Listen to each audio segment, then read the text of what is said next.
जय माताजी मित्रों, स्प्लेन्डर BS6 न्यू मॉडल है E20 मित्रों। आ गाड़ी अंदर तकलीफ एवी हती कि आनु जे RPM है ये ओछा वधघट थतुं हतुं।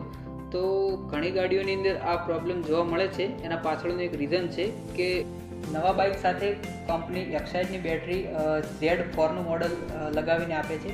तो बाइक नવું લીધું હોય છતાં પણ બેટરી વારે ઘડીએ ખરાબ થવાના પ્રોબ્લેમો બહુ બધા આવે છે। तो मित्रों BS6 मॉडलनी अंदर बेटरी जो फरीथी रिप्लेस करिए तो आना करता सेज ऊंचू मॉडल एटले आ Z4 है बराबर। Z5 मॉडल लगावशो तो तमने रिजल्ट सारू मळशे। अने BS6 गाड़ीओनी अंदर हवे बेटरी आधारित सेंसर सिस्टम है અને ઉપરના ભાગથી આ ટુકડાને કાપી લઈશું એટલે મોટું મોડલ લાગી જશે બેટરીની અંદર બરાબર।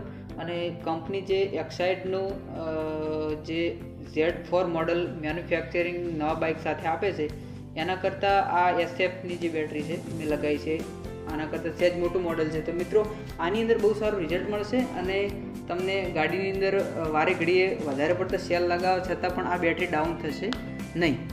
અને હું તમને बताऊँ कि आ बेटरी कई रीतना काम करे छे।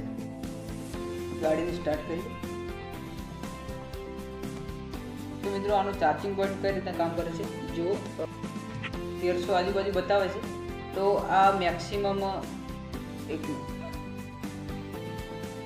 1450 सुधी जवुं जोईए। तो जो 1400 ऊपर जई रह्युं छे